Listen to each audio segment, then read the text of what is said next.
या विद्या सा विमुक्तये, ये सूक्त जब जब भी हमारे सम्मुख होता है तो ये ध्यान आता है कि विद्या किस तरह, ज्ञान किस तरह हमारे समाज को, हमारे व्यक्ति को परिवर्तित करती है और उसे एक संपूर्ण व्यक्ति के रूप में, संपूर्ण और सम्यक समाज के रूप में, संस्कारित समाज के रूप में उसे प्रतिष्ठित करती है। और एक व्यक्ति के निर्माण में, एक समाज के निर्माण में, एक राष्ट्र के निर्माण में शिक्षा और ज्ञान की क्या भूमिका है, ये जब जब हमारे शिक्षाविदों के सम्मुख सवाल आता है तब तब इस बात की संभावनाएं बढ़ जाती हैं और ये हमारे सामने एक तरह से तमाम समाधान सम्मुख होते हुए भी ये हमेशा किसी भी समाज के लिए चुनौती होती है कि वह किसी व्यक्ति के निर्माण को इस तरह से संपन्न करे जिससे कि वो समाज के सभी नागरिकों के समान उसका विकास हो, अपनी अपनी क्षमताओं के अनुरूप इस देश की भौगोलिक विशिष्टताओं के साथ, विभिन्नताओं के साथ वो तालमेल रखते हुए कैसे एक संपूर्ण नागरिक रूप में उसका उत्थान हो, एक व्यक्ति, एक राष्ट्र और एक वैश्विक बोध के साथ व्यक्ति की चेतना का निर्माण हो। जब जब हम इस सवाल के सम्मुख होते हैं तब तक हमें डॉक्टर एनपी सिंह जी एक योद्धा के रूप में दिखाई देते हैं, जो कि भारतीय शिक्षा बोर्ड के कार्यकारी अध्यक्ष हैं। डॉक्टर एनपी सिंह जी का आपका बहुत बहुत स्वागत और अभिनंदन। इस वार्ता में हम जानना चाहेंगे कि भारतीय शिक्षा बोर्ड की अवधारणा के साथ, चूँकि मैं समझता हूँ कि पतंजलि योग पीठ का उद्देश्य शारीरिक स्वास्थ्य के साथ ये जो एक लंबी छलांग है बौद्धिक स्वास्थ्य की ओर, ये भारत के लिए बहुत ही शुभ है। तो ये बौद्धिक स्वास्थ्य और भारतीय शिक्षा बोर्ड के पाठ्यक्रमों का आपस में क्या तालमेल है, इसकी क्या अवधारणा और उद्देश्य है? धन्यवाद डॉक्टर साहब। आपने प्रारंभ में ही बोला ना कि सा विद्या या विमुक्ते जी, इसके मैं पूरी पंक्ति पढ़ना चाहूंगा। अवश्य। तत्कर्म यन्न बंधाय सा विद्या या विमुक्ते ऋतेन ज्ञानानुमुक्ति, कि वह विद्या जो लिबरेट करती हो, मुक्ति प्रदान करती हो, कर्म के बंधन से मुक्ति प्रदान करती हो जी, और ऋत के ज्ञान से ही मुक्ति संभव है। तो जो आपने कहा कि भारत बोध के साथ भारतीय शिक्षा बोर्ड खड़ा है, भारत सरकार ने ये बोर्ड बना करके पतंजलि योगपीठ की विगत 30 वर्षों की जो यात्रा है, भारतीय संस्कृति के उत्थान, अभ्युदय, संरक्षण, संवर्धन, स्वदेशी अवधारणा के संवर्धन की दृष्टि से और एक आत्मनिर्भर राष्ट्र के निर्माण की दिशा में उसको दृष्टिगत रखते हुए भारतीय शिक्षा बोर्ड की कमान जी, भारत सरकार ने स्पॉन्सरिंग बॉडी के रूप में पतंजलि योगपीठ को दिया। पतंजलि योगपीठ जब भारत बोध की बात करती है तो आप महर्षि अरविंदो की बात याद आती है कि जो कहते थे कि वो शिक्षा भारतीय कैसे हो सकती है जिसमें भारत की सांस्कृतिक यात्रा का ही बोध न हो, भारत की ही सांस्कृतिक आत्मा से आप्लावन न हो, बिल्कुल, भारत की विविध प्राकृतिक संपदाओं से, उसके सौंदर्य से विद्यार्थियों का साक्षात्कार न हो, भारत के तीर्थाटनों से बच्चों का कोई परिचय ही ना हो, तो जहां भारत ही नहीं हो वो कहां से भारतीय शिक्षा है? बिल्कुल सही कह रहे हैं आप। तो उसी दिशा में एक बहुत ही एक महत्वपूर्ण कदम है ये। और आपने एक बात कही कि शारीरिक स्वास्थ्य के बाद बौद्धिक स्वास्थ्य, बौद्धिक स्वास्थ्य, एनसीएफ भी कहता है ऑटोनॉमी ऑफ थॉट्स, वैचारिक स्वायत्तता। और आप समर्थ समालोचक और हिंदी साहित्य के सृजन से भी जुड़े हुए हैं ओम भाई, आपको सभी लोग जानते हैं जी। तो ये जब भी हम भारत की बात करते हैं और शिक्षा व्यवस्था में भारत बोध की बात करते हैं, तो शिक्षा के जितने आयाम और घटक हैं उसमें संपूर्णता में भारतीय आत्मा का के न्यूक्लियस, नाभिकीय केंद्र होना चाहिए। बिल्कुल। रित के ज्ञान की बात मैं उदाहरण के लिए बता दूं। मैं इसलिए चर्चा कर रहा हूं कि हिंदी साहित्य की पुस्तकों में हमने उन्हीं कविताओं, उन्हीं कहानियों, उन्हीं प्रसंगों और उन्हीं प्रश्नों, अभ्यासों को रखा है जिससे विद्यार्थी उस भाषा विज्ञान, उस भाषा के विज्ञान और भाषा के साहित्य की समृद्धि से तो अवगत हो ही, लेकिन उसका जो संस्कार और मूल्यबोध निर्मित हो वो भारत की सनातन मूल्यों से पूर्णतः अभिसिंचित हो। सही बात। दो आप स्वयं साहित्य से बहुत ही समर्थ व्यक्तित्व हैं ओम भाई। किसी के व्यक्तित्व के लिए मैं अगर आकलन करता हूं, अगर शिक्षा व्यवस्था से किसी बच्चे को गढ़ना है तो कैसा गढ़ना है, तो मुझे लगता है दो पक्षों पर काम करना आवश्यक होता है। एक अनुभूति और दूसरी अभिव्यक्ति। जितनी ही गहन अनुभूति होगी उतनी अभिव्यक्ति, और अभिव्यक्ति का कौशल अगर समर्थ होगा तभी उसका व्यक्तित्व समग्र रूप से संगठित माना जाएगा। बिल्कुल। और उसमें साहित्य की बहुत बड़ी भूमिका है। और हिंदी लगभग 50% लोगों की मातृभाषा या उसके आसपास है, और आज भाषाई विवादों के बावजूद भी भाषा के रूप में हिंदी की महत्ता को सभी लोग स्वीकार कर रहे हैं। बिल्कुल। और राजभाषा, राष्ट्रभाषा के रूप में उसका विकास भी निरंतर हो रहा है।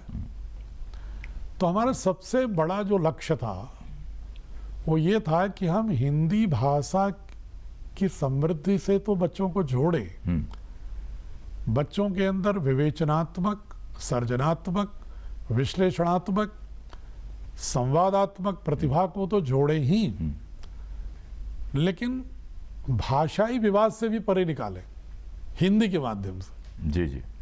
कि हिंदी साहित्य की पुस्तकें, हिंदी भाषा की विषय की, कैसे हमारी हिंदी की पुस्तक पढ़ करके बच्चा कैसे भारत का पूरे राष्ट्र की बहुभाषिक वैविध्य और उसके सौंदर्य से पूर्णतः प्लावित हो जाए। मैं समझता हूँ ये जो स्थानीय भाषाओं की बात उठती है और हिंदी से उसके झगड़े की बात बहुत सारे अन्य कारणों से उलझती है। जी जी। उसको समाप्त करने का, उसका उपचारित करने का एकमात्र रास्ता ये है जो हमने अपनाया है और आप लोगों के सहयोग से अपनाया। हाँ, बहुभाषिकता इत्यादि के जरिए कि हम हिंदी साहित्य में दूसरे भाषाओं के जो संविधान के शेड्यूल 8 में रीजनल लैंग्वेजेस हैं उनकी जो साहित्यिक रचनाएं हैं उनका हिंदी अनुवाद इसमें रखें। तो विद्यार्थी एक तरह उस भाषा से भी बोध होगा, उस भाषा के साहित्यकारों से भी परिचय होगा और साहित्य की अंतर्वस्तु से और उसकी सांस्कृतिक पृष्ठभूमि से परिचय होगा, उसकी प्राकृतिक पृष्ठभूमि से परिचित होगा। बिल्कुल बिल्कुल। साथ ही दूसरी भाषाओं के अगर शब्दों का उसे बोध होगा, जैसे हमारी पुस्तक अगर कोई भारतीय शिक्षा बोर्ड की हिंदी की 10वीं तक पढ़ेगा तो लगभग 100 व्यवहार में आने वाले परिवेश से जुड़े हुए महत्वपूर्ण 100 शब्दों को 15 भारत की स्थानीय भाषाओं में उसे बोध हो जाएगा, ज्ञान हो जाएगा। बिल्कुल स्वभावतः। उसी तरह 8वीं से 12वीं तक अगर हमारी पुस्तक पढ़ता है तो किसी भी दूसरे प्रांत में उसकी स्थानीय भाषा में व्यावहारिक रूप से प्रयोग होने वाले 60-70 वाक्यों के विषय में उस भाषा में संवाद का सामर्थ्य होगा। तो एक जो रीजनल लैंग्वेजेस हैं उनको हिंदी से कोई परहेज नहीं है।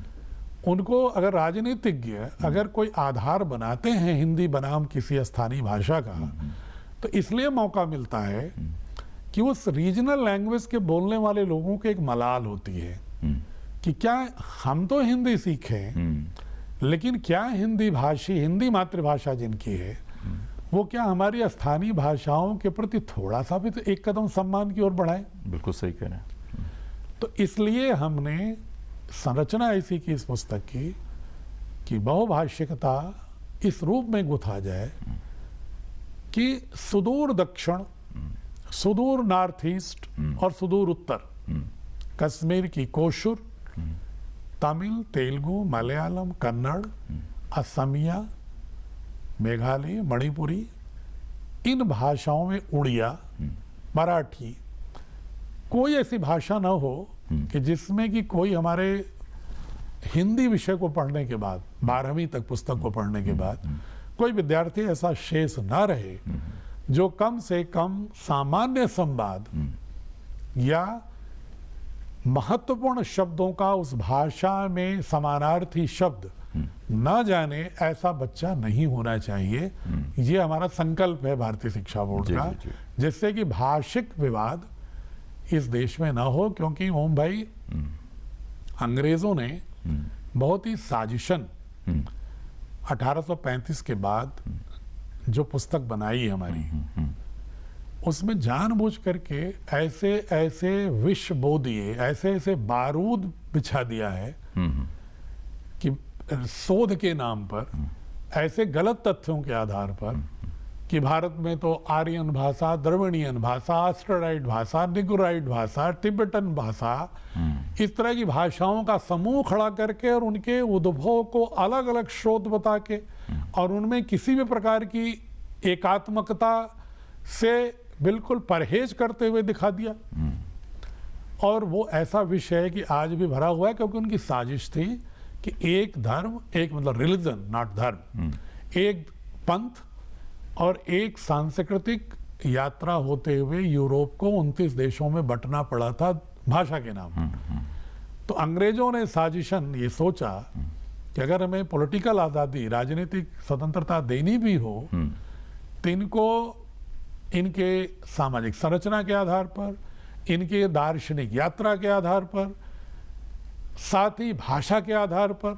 आपने कहीं दूरदर्शन में कहा कि चेतना का औपनिवेशीकरण बिल्कुल करने की दिशा में जो अंग्रेजों ने काम किया। बिल्कुल आप ठीक कह रहे हैं। मैं एक शब्द अक्सर प्रयोग करता हूँ, कॉलोनाइजेशन ऑफ कंससनेस। यस, वही चेतना का औपनिवेशीकरण, उसी को डीकॉलोनाइज करने के लिए कॉन्शसनेस को, हमारी जो देश की जो सामूहिक चेतना है उसको राष्ट्रबोध के साथ जोड़ने के लिए एक मुख्य हमने एक कंटेंट को आत्मा ये रखी है, और एक आत्मा रखी है हिंदी भाषा के व्याकरण और उसके साहित्य की समृद्धि से जोड़ना, और तीसरी उसकी न्यूक्लियस है, नाभिकीय तत्व है मूल रूप से कि भारतीय सनातन मूल्यों के साथ जीवन जीने के लिए सशक्त रूप से व्यक्तित्व खड़ा करना। बहुत उत्तम आपने विचार व्यक्त किए हैं डॉक्टर साहब, और मैं समझता हूं कि आप तो भौतिकी के विद्यार्थी और अध्येता रहे हैं, लेकिन चूंकि आपके निर्देशन में समुचे पाठ्यक्रम का निर्माण हो रहा है और एक वैज्ञानिक चेतना से संपन्न होते हुए भी आपने हिंदी की जो संरचना है, जिसमें कि भाषा है, व्याकरण है, उसका साहित्य है, और उसके ज़रिए जो भारत बोध है, जो भाषा की विशिष्टता है, बहुभाषिकता है, उसको आपने इसमें किस्सागोई के माध्यम से, निबंध के माध्यम से, विभिन्न विधाओं का साहित्य पाठ्यक्रम में समायोजित करने का प्रयास किया है। लेकिन ये देखने में आता है कि अभी हमारा जो समाज है वो राजभाषा होने के बावजूद, राष्ट्रभाषा होने के बावजूद, उसकी भाषा बहुत मिलावटी और खिचड़ी हो गई है। हालांकि वो बहुव्यवहृत है हमारे चैनलों पर और बातचीत के क्रम में भी, तो हमारी भाषा का जो स्वरूप कुछ मलिन होता जा रहा है, जिसमें या तो हमारे शब्द भंडार कम हैं, या हम जिन समाजों में रहते हैं वहाँ की यही खिचड़ी बोली है। तो एक तरफ तो हमारा समाज है, एक तरफ वो विद्यार्थी है जो लक्ष्य में हमारे है, जिसको कि हमें उसमें उसके भीतर उस चेतना का विस्फोट करना है जो हमारी भाषा की शुद्धता को भी कायम रखे और समाज और रहन सहन और संस्कृति और भूगोल और इतिहास सब में वो भारतीयता का एक ऐसा पुंज, एक ऐसा आलोक पुंज बन सके। इसमें जो कठिनाई आती है उसका कैसे आप निराकरण करते हैं, क्योंकि पूरे भारत में आप घूमते हैं और भारतीय शिक्षा बोर्ड का पाठ्यक्रम अपने संपूर्ण अंतस्तत्व में भारतीय है और भारतीय बनने की चेष्टा कर रहा है, क्योंकि उसकी पहुंच जो है वो पूरी भारतीय सीमा तक है। तो इसको कैसे देखते हैं आप? ओम भाई, आपने देखा है, आप तो स्वयं व्याकरण और साहित्य दोनों के मर्मज्ञ हैं, कि भारत की ही नहीं बल्कि विश्व की सारी भाषाओं की जननी संस्कृत है। निस्संदेह। और ये सिर्फ एनपी सिंह भारत के हैं इसलिए नहीं कह रहे हैं, बल्कि विल डुरांट जो अमेरिका का दार्शनिक है, 20वीं सदी का सबसे समर्थ दार्शनिक माना जाता है अमेरिका का, वो बहुत ही प्रमुखता के साथ कह रहा है कि समस्त संस्कृतियों की जननी भारत है, समस्त भाषाओं की जननी संस्कृत है। तो ऐसे में अगर संस्कृतियों की जननी भारत है और भाषाओं की जननी संस्कृत है, तो अगर विविध भाषाएं हैं भी भारत में, तो उसकी नानी परदादी तो संस्कृत ही है। बिल्कुल बिल्कुल। अगर हम उस संस्कृत के व्याकरण के साथ, जो सामान्य रूप से आप जानते हैं कि हिंदी के शब्द भी, हिंदी, उर्दू, फारसी, रादर फारसी और संस्कृत, और फारसी स्वयं संस्कृत की सहचरी है। बिल्कुल। तो ऐसे में अगर बच्चों को हम ये बोध डाल सकें कि भारत की जितनी भाषाएं हैं वो ग्रियर्सन के 5 समूह की नहीं है जी, बल्कि पाणिनि की संस्कृत की उपज है जी जी, और इसको हमें शब्द संपदा और विभिन्न साहित्य की आत्मा के साथ जोड़ते हुए एक बहुत ही सुव्यवस्थित ढंग से जी, पूरे राष्ट्र में विद्यार्थियों के समक्ष रखने की आवश्यकता अच्छा। है, और उसी दिशा में हम कार्य कर रहे हैं। जी जी, और ये सिद्ध करने की कोशिश कर रहे हैं कि तमाम शब्द यहाँ की भी रीजनल लैंग्वेजेस में, और यहाँ तक कि फ्रेंच, जर्मन, स्पेनिश में, जी जी, इंग्लिश में भी, इन शब्दों का स्रोत तो हमारे जो धातु, उपसर्ग, प्रत्यय जो पाणिनि व्याकरण का है उसी इन्हीं के के समायोग से। उत्पाद हैं। जी जी, और एक शब्द में जो आपने संकेत दिया कि ध्वनि ऊर्जा का ही एक विग्रह स्वरूप है, बिल्कुल। तो इस रूप में लाएंगे तो शायद भाषाई विवाद भी खत्म होगा। अच्छा डॉक्टर साहब, ये बताएं कि भारतीय शिक्षा बोर्ड अभी शिशु है पाठ्यक्रमों के निर्माण की प्रक्रिया में, जिसमें आप जैसे मेधावान लोग और बहुत सारे विषय विशेषज्ञ यहाँ पर हैं। प्रतिस्पर्धा का युग है। भारतीय शिक्षा बोर्ड जिस तरह से पाठ्यक्रम का निर्माण कर रहा है, मुझे तो पूर्ण विश्वास है कि वो बच्चा आगे चलकर अपने ज्ञान, विज्ञान सब में समुन्नत होगा। लेकिन प्रतिस्पर्धा के समय में जो हिंदी के इस पाठ्यक्रम से होकर बच्चे गुजरेंगे, उनका स्वरूप, उनका आलोक कैसा होगा? देखिए, हिंदी के अलावा अन्य विषय भी तो पढ़ रहे हैं भारतीय शिक्षा बोर्ड में। संस्कृत भी पढ़ रहे हैं, इंग्लिश भी पढ़ रहे हैं, और हम तो कह रहे हैं कि इंग्लिश भी पढ़ना इसलिए जरूरी है कि पूरी दुनिया में अगर भारत की सांस्कृतिक समृद्धि को प्रसारित करना है, स्वामी विवेकानंद की तरह, जी जी, परमहंस योगानंद की तरह, स्वामी राम तीर्थ की तरह, तो स्वाभाविक रूप से मुझे अंग्रेजी नहीं बल्कि फ्रेंच, जर्मन, स्पेनिश सब आना चाहिए। जी अवश्य। तो हम अन्य विषय भी पढ़ा रहे हैं, टेक्नोलॉजी, साइंस भी पढ़ा रहे हैं पूरे समर्थ रूप से, और हिंदी को इस रूप में पढ़ा रहे हैं कि हिंदी की पुस्तकों से भी वैज्ञानिक स्वभाव पैदा हो और सृजन करने की क्षमता किसी व्यक्ति को तभी होती है जब सभी विषयों का उसे समग्र, समन्वित, संश्लेषित बोध हो। बिल्कुल। अगर सिंथेसिस और सिंक्रेटिज्म नहीं होगा तो व्यक्ति साहित्य में कोई समर्थ रचना नहीं कर सकता। बिल्कुल सही है। अब हमारे भारतीय शिक्षा बोर्ड के जो मार्गदर्शक हैं, अध्यक्ष हैं, प्रोफेसर रामवृक्ष मिश्र जी, जी जी, वो उनकी किसी भी रचना से आपको लगेगा कि दर्शन, समाजशास्त्र, विज्ञान सभी का बोध है, सब समाहित है। हाँ, तो इसलिए हमारी पुस्तकें इस तरह की हैं कि इस प्रतिस्पर्धा के युग में किसी एक पक्ष को पोषित न करके एक समग्रता में 21वीं सदी के कौशल का पोषण करें, उस दृश्य से संरचित है, इसलिए इसका लाभ हो। बहुत अच्छा। भारतीय शिक्षा बोर्ड के हिंदी पाठ्यक्रम के स्वरूप, उसके वैशिष्ट्य और उसके माध्यम से मूल्य बोध के साथ आधुनिक वैज्ञानिक चेतना के साथ एक बच्चे का विकास हो और वो राष्ट्र के निर्माण में विश्वबोध के अपने अंतस चेतस व्यक्तित्व को अग्रसर करने में सहायक हो। बहुत अच्छी बातचीत आपसे हुई डॉक्टर NP सिंह जी। भारतीय शिक्षा बोर्ड का भविष्य हम जिस तरह से सम्मुख देख रहे हैं वो बहुत ही उज्जवल है और मुझे लगता है कि इसके ज़रिए जो विद्यार्थी आगे आएंगे सारे पाठ्यक्रमों से गुजरने के बाद वे निश्चय ही एक अलग तरह के मनुष्य होंगे, जहाँ पर कोई पाखंड, कोई संकीर्णता, कोई भाषाई अवमूल्यन उनके मस्तिष्क में नहीं होगा और एक नए समाज के निर्माण की दिशा में वे एक विशिष्ट व्यक्तित्व हासिल करेंगे। बहुत धन्यवाद जी, आपका प्रणाम। मुझसे बातचीत करने के लिए। शुक्रिया।